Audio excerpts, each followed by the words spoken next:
Buono. Un pan di Spagna. Allora, io credo che ricette più semplici di quella che sto per andare a fare ce ne siano veramente poco. Il pan di Spagna è semplicissimo. Però, mi spiegate perché diventa veramente una cosa, quasi una montagna da scalare per tante persone che si trovano e dicono non mi viene il pan di Spagna, mi viene troppo duro, troppo gonfio, troppo si rompe, eccetera, eccetera. Ho un'amica, Cinzia, che saluto, di Reggio Emilia, che per lei era come la ricerca del santo Graal riuscire a fare il pan di Spagna, ma ero lì accanto, guarda devi fare così e cos'ha, evidentemente è come il pollice verde o il pollice nero, cioè ci sono persone che non riescono a fare le cose. Quanto ho chiacchierato? Tantissimo. Andiamo a fare il pan di Spagna, andiamo a farlo. Uova, metto tutto in uno sbattitore elettrico, in questo caso un robot, però si potrebbero fare anche con le fruste. Ho detto robot in un modo strano. Allora, metto le uova, lo zucchero, se volete la vanillina, ma non è obbligatoria, però dà un bel profumo.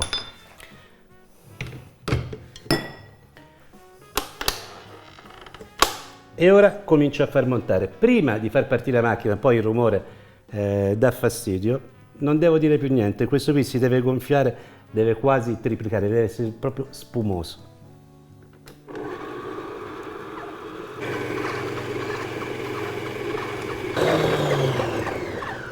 Giusto per avere un'indicazione, più o meno ci vogliono tra i 10 e i 15 minuti, quindi non è una cosa che ci vuole poco tempo. Allora, prima cosa da verificare, guardate, praticamente deve essere sufficientemente soda, vedete? Quasi si può scrivere con questa pasta.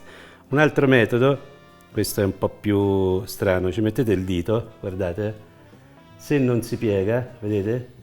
Se non si piega, così mi ha detto il mitico pasticcere che è pronto. Andiamo avanti? Andiamo avanti. Ora si va a setacciare la farina.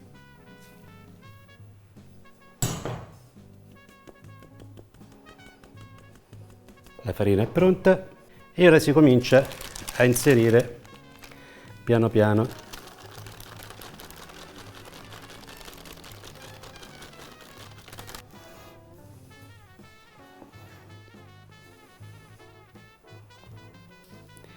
il movimento da fare, soprattutto in questo caso qui che non c'è da stemperare l'impasto, è da subito farlo dal basso verso l'alto con tutta la delicatezza del mondo.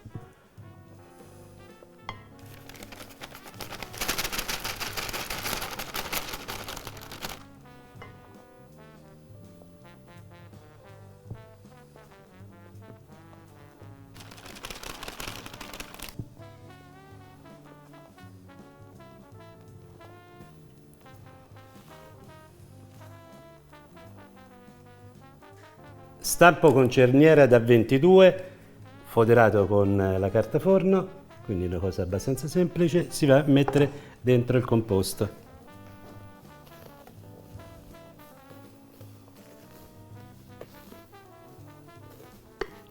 Livello un pochino.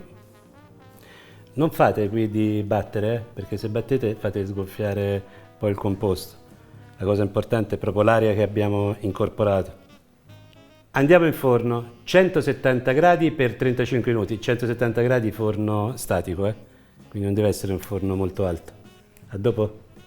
Eccolo qui, pronto, raffreddato. Allora, una delle prime cose che io provo per vedere se un pan di Spagna è fatto bene è la leggerezza.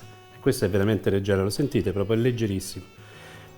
Il sopra non è bellissimo, mi piace sempre il sotto perché si vengono a formare appoggiandolo su questo stampino, tutta questa sorta di gioco di linee, mi piace un sacco. Allora si apre, siccome questo qui diventerà qualcos'altro, anzi già ve l'annuncio, sarà lo strudel di Spagna, così è definito, poi la ricetta uscirà dopo questa ovviamente. Vi faccio vedere però com'è dentro senza rovinarlo tutto, ma prendo lateralmente,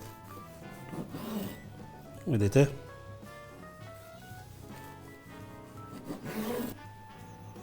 profumo è profumato, è giustamente umido, nel senso che non umido che appiccica, ma c'è una buona umidità, non si è seccato, è assolutamente perfetto. Vi dico anche di sapore. Buono. Un pan di Spagna. E ricordatevi, strudel di Spagna. Lo faccio proprio dopo. Alla prossima!